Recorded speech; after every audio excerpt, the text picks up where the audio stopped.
Hello Ansh lovers, welcome back to my channel. कैसे हो आप सभी? फाइनली इतने लंबे समय के बाद एक फ़ैन फिक्शन आप लोगों के लिए लेकर आई हूँ। अब तक मैंने जितने भी फ़ैन फिक्शन शेयर किया है ना, ये उनमें से सबसे ज़्यादा अलग होने वाला है।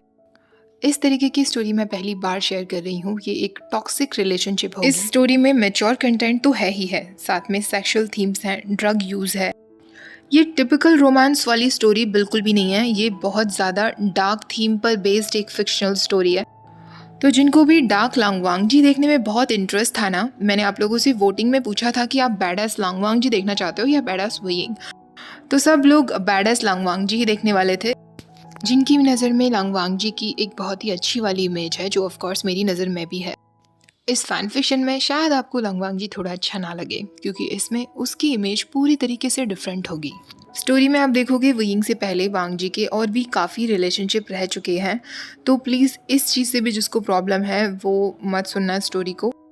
फैन फिक्शन से रिलेटेड और भी काफ़ी सारी बातें करनी है, जो इस वीडियो के एंड में करूँगी, वरना इंट्रो बहुत ज़्यादा लंबा हो जाएगा। तो अभी हम सीधा स्टोरी का पार्ट 1 शुरू करते हैं। ओके, ये स्टोरी एक ओमेगा वर्स स्टोरी है। वुयिंग यहाँ एक ओमेगा है और वांग जी अल्फा है। स्टोरी की शुरुआत होती है, वुयिंग अपने रूम में सोया हुआ था। तभी उसे नीचे से अपनी अडॉप्टिव मदर की आवाज़ सुनाई देती है, जो उसे आवाज़ लगा रही थी। वुयिंग तुरंत ब्रेकफास्ट करने के बाद सीधा शावर लेने के लिए जाता है। आज वो बहुत ज़्यादा नर्वस था। वुयिंग के एज के जितने भी फ्रेंड्स थे, उन्होंने अपने सारे हॉलीडेज ड्रंक होने में या पार्टीज में बिता दिए थे, पर वुयिंग बिल्कुल अलग था। वो हमेशा अपनी स्टडीज़ में बिजी रहता था, और उसकी स्टडीज़ का ही ये फल था जो उसे बीजिंग स्टेट यूनिवर्सिटी में एडमिशन मिल गया था। वुयिंग का बॉयफ्रेंड शाओ शिनचैन और उसकी अडॉप्टिव मदर उसे यूनिवर्सिटी छोड़कर आने वाले थे। यस गाइस, वुयिंग का यहाँ एक बॉयफ्रेंड है, पर आप लोग कंफ्यूज मत हो जाना। वुयिंग को प्यार तो लांगवांग जी से ही होने वाला है, सो डोंट वरी। वुयिंग ऐसी यूनिवर्सिटी में जाने वाला था जहाँ वो किसी को नहीं जानता होगा। वो घर से ही प्रे करके चला था कि काश उसे एक डिसेंट रूममेट मिल जाए। वुयिंग रेडी होकर बाहर आता है। शाओ शिनचैन ऑलरेडी अपनी कार के साथ उसका इंतजार कर रहा था। वुयिंग की माँ भी रेडी हो रही थी। वुयिंग को देखते ही शाओ शिनचैन उसके चीक्स पर किस करते हुए कहता है, मैं तुम्हारा बैग कार में रख देता हूँ। वो लोग फाइनली यूनिवर्सिटी में पहुंच जाते हैं। कैंपस बिल्कुल वैसा ही दिख रहा था जैसा कि वुयिंग ने ऑनलाइन देखा था। वो बहुत इम्प्रेस्ड था। काफ़ी ज़्यादा एलिगेंट बिल्डिंग्स बनी हुई थी।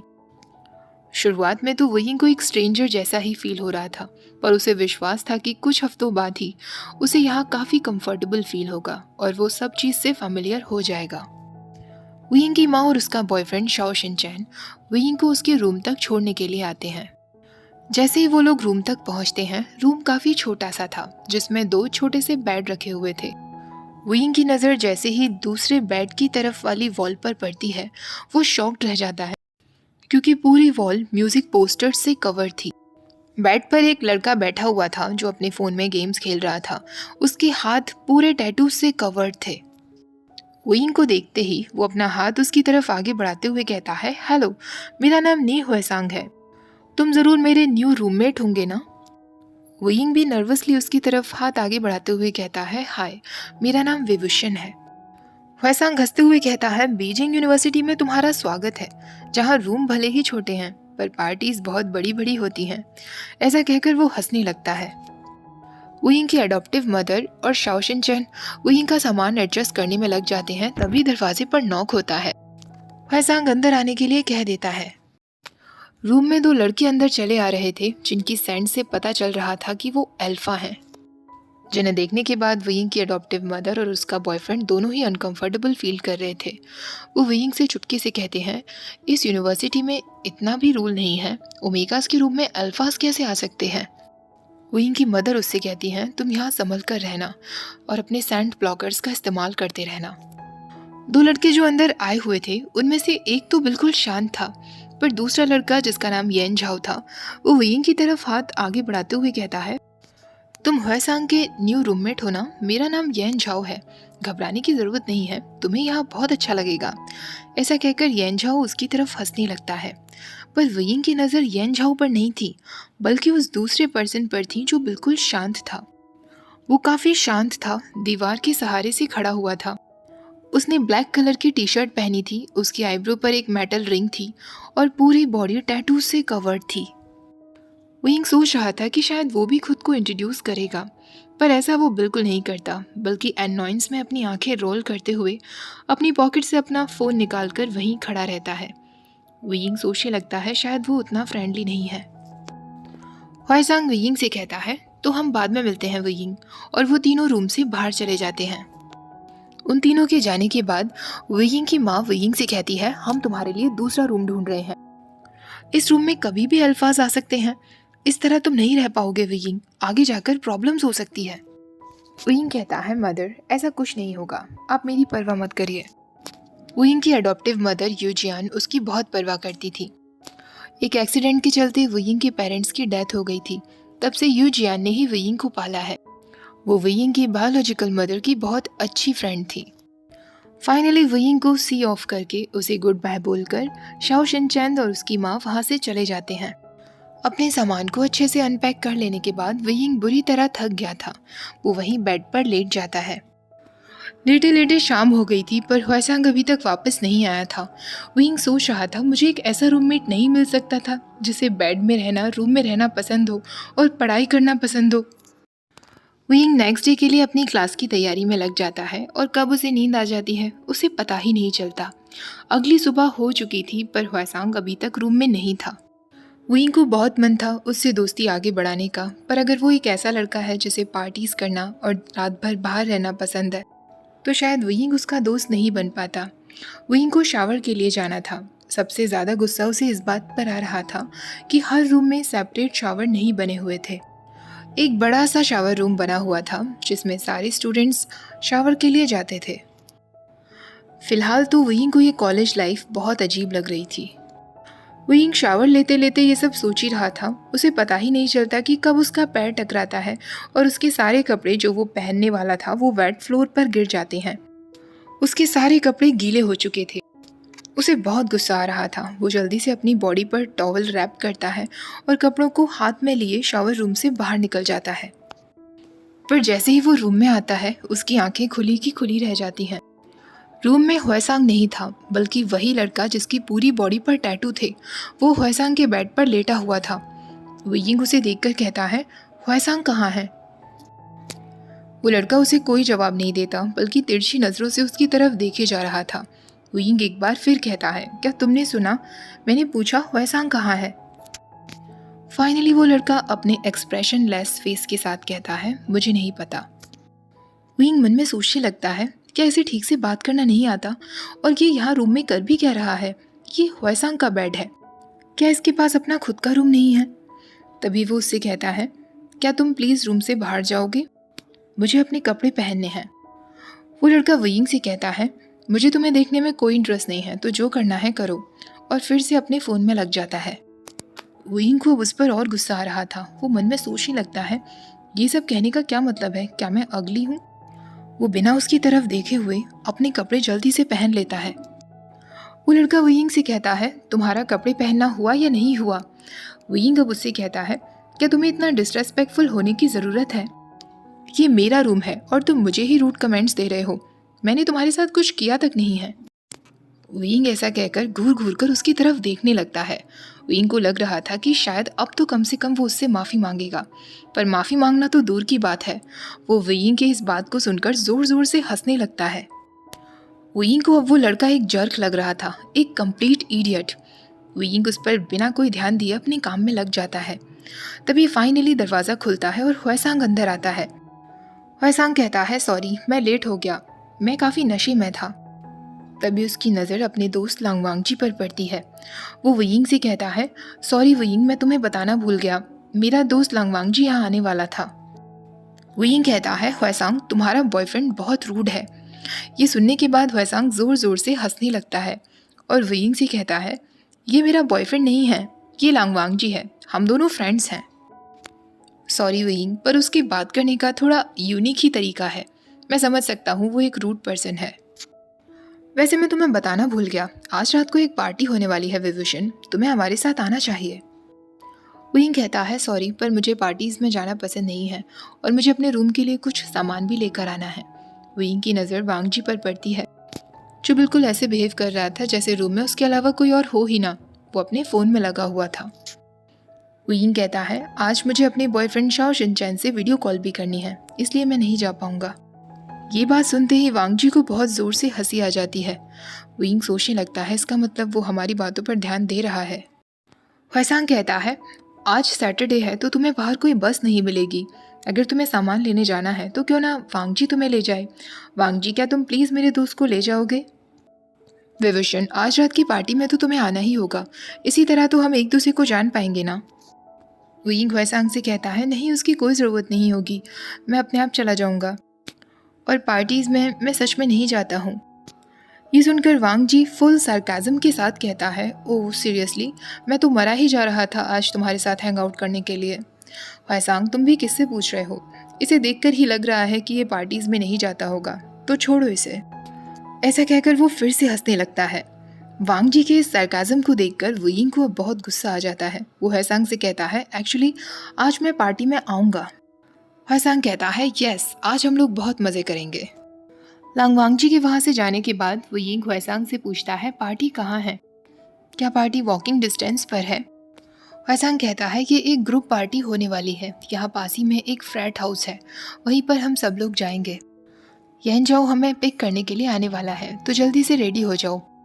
वुयिंग काफ़ी रिलीव्ड फील कर रहा था कि उन्हें पिक करने के लिए लांगवांग जी नहीं आने वाला है। वुयिंग किसी को भी जज नहीं करना चाहता था, पर वो लड़का सच में वुयिंग को बहुत रूड लगा था। वुयिंग ने अपने ट्राउजर्स पहन लिए थे और अपनी बॉडी पर सेंट ब्लॉकर्स भी लगा लिए थे। ह्वेसांग उससे पूछता है तुम सेंट ब्लॉकर्स का इस्तेमाल क्यों कर रहे हो, हम पार्टी में जाने वाले हैं जहां हम बहुत एंजॉय करेंगे, इसकी क्या ज़रूरत होगी। वुयिंग उसकी बात सुनकर एकदम शॉक्ड रह जाता है, तो ह्वेसांग हंसते हुए कहता है मैं मजाक कर रहा था।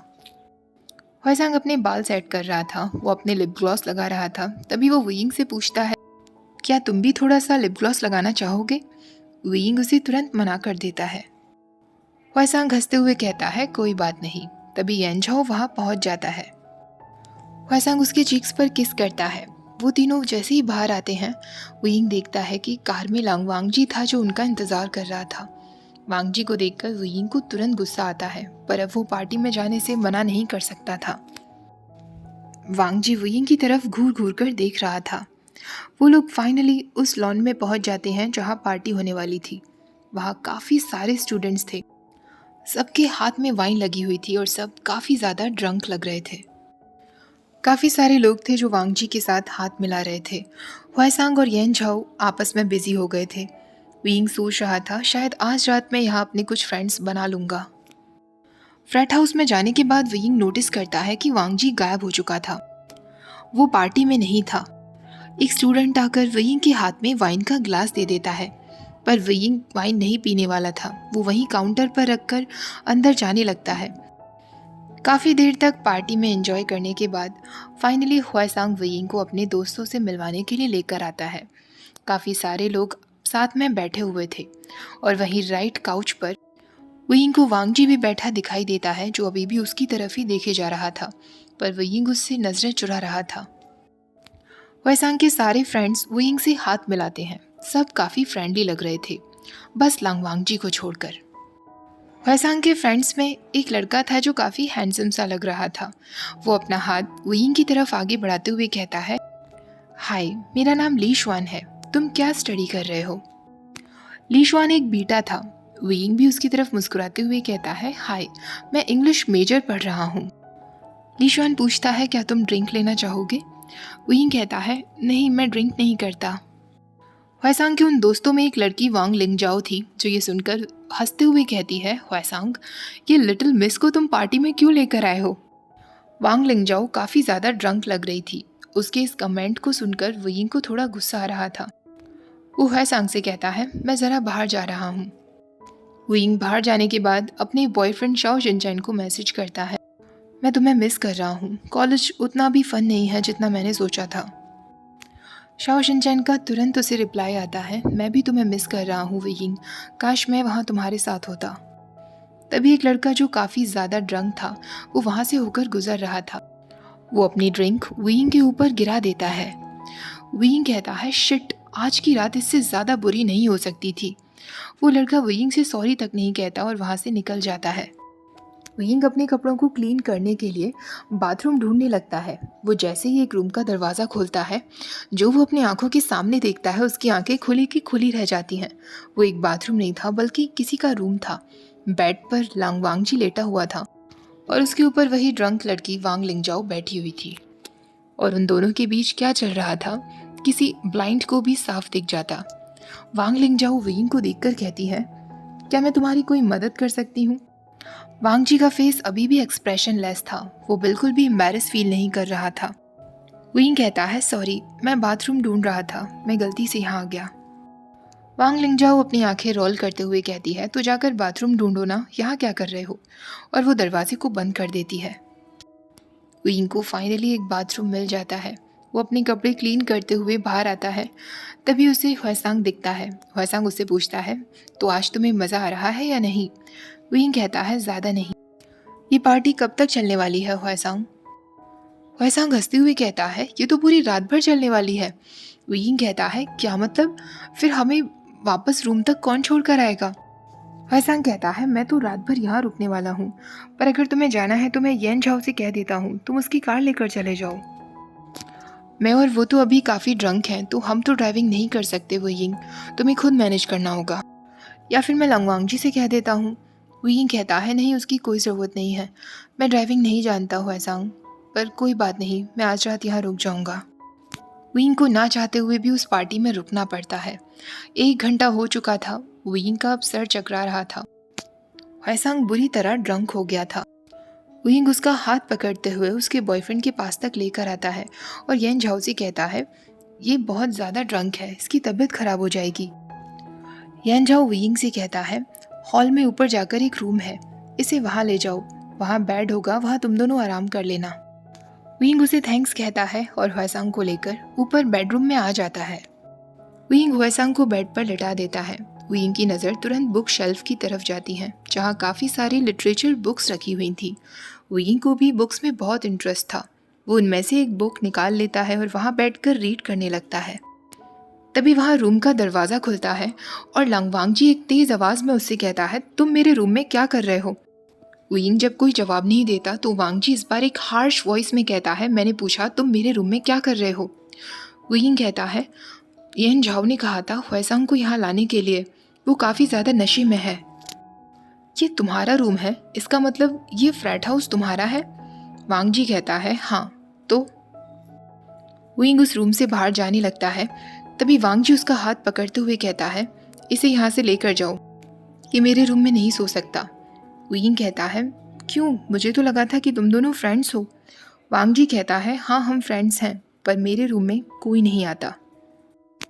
विंग अब हंसते हुए और एनॉयड फील करते हुए कहता है, हाँ बिल्कुल, केवल ड्रंक लड़कियां आ सकती हैं, है ना?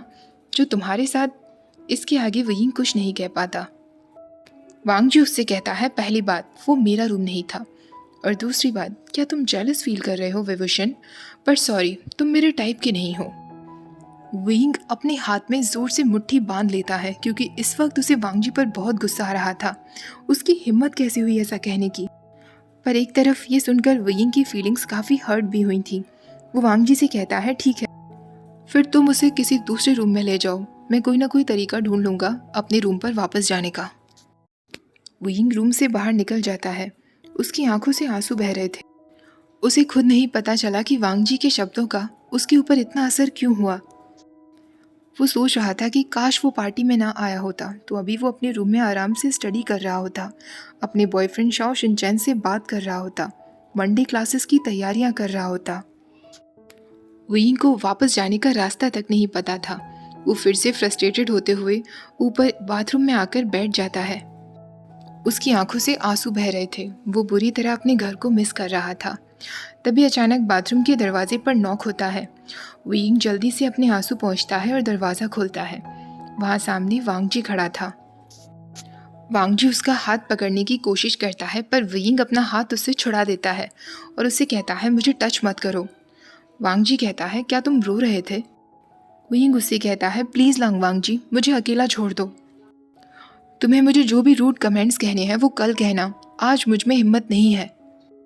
वांगजी उससे कहता है, हॉल में नीचे एक रूम है, तुम वहाँ जाकर सो सकते हो। वैसांग को मैं ऑलरेडी वहाँ पहुँचा चुका हूँ। विंग को लग रहा था कि वांग जी अभी ऐसा कहकर उस पर हंसेगा, पर वांग जी बस उसकी तरफ ही देखे जा रहा था। विंग उससे कहता है ओके एंड थैंक यू। वांग जी उसे वो रूम दिखा देता है और उसे गुड नाइट कहकर वहाँ से चला जाता है। ओके गाइस, तो फर्स्ट पार्ट में यही ख़त्म कर रही हूँ। अब मैं आपको फ़ैन फिक्शन से रिलेटेड कुछ और बातें बताती हूँ। दरअसल ये एक वांग चन फ़ैन फिक्शन नहीं है, ये हैरी स्टाइल्स का एक फ़ैन फिक्शन था। हैरी स्टाइल्स जो वन डायरेक्शन के एक मेंबर का नाम है, आप लोग जानते ही होंगे। तो ये एक काफ़ी बड़ा नोवेल था जो बहुत ज़्यादा फेमस हुआ था। एना टॉड इसकी राइटर हैं। ओरिजिनल नोवेल आपको गूगल पर मिल जाएगा। ये एक्चुअली एक BL स्टोरी भी नहीं थी, पर मुझे ये स्टोरी इतनी ज़्यादा अच्छी लगी कि मुझे बस मन था इसको आपके साथ शेयर करने का। तो आप कह सकते हैं कि ये स्टोरी उस नोवेल से पूरी तरीके से इंस्पायर्ड है, इसलिए इसमें कैरेक्टर्स एकदम आपको अलग लगेंगे। स्टोरी को थोड़ा और इंटरेस्टिंग बनाने के लिए मैंने इसे ओमेगावर्स बना दिया। 4 पॉइंट्स जो मैं आपको बताना चाहूँगी। सबसे पहले तो यही है कि लांग वांग जी के पहले भी अफेयर्स रह चुके हैं। इस फैन फिक्शन में आप टॉक्सिक रिलेशनशिप भी देखोगे, लांग वांग जी की जेलसी देखोगे, वेइंग को लेकर उसका जुनून भी देखोगे, एंड ऑफ कोर्स रोमांस तो है ही। बिना रोमांस का तो नोवेल में मज़ा ही नहीं आने वाला है। एंड मैं फिर से बोलना चाहती हूँ गाइस, फ़ैन फिक्शन को प्लीज़ एक फ़ैन फिक्शन की तरह ही लेना। ऐसा मत सोचना कि मैं टॉक्सिक रिलेशनशिप को बढ़ावा दे रही हूँ या ऐसा कुछ भी हो, ठीक है। पार्ट 1 आपको कैसा लगा है कमेंट्स में ज़रूर बताना। पार्ट 2 मैं तभी शेयर करूँगी क्योंकि एक बहुत बड़ा नोवेल है। ओके, तो प्लीज़ वीडियो को लाइक करना, शेयर करना वांगशन लवर्स के साथ और चैनल को सब्सक्राइब करना मत भूलना। Thank you for watching, bye bye.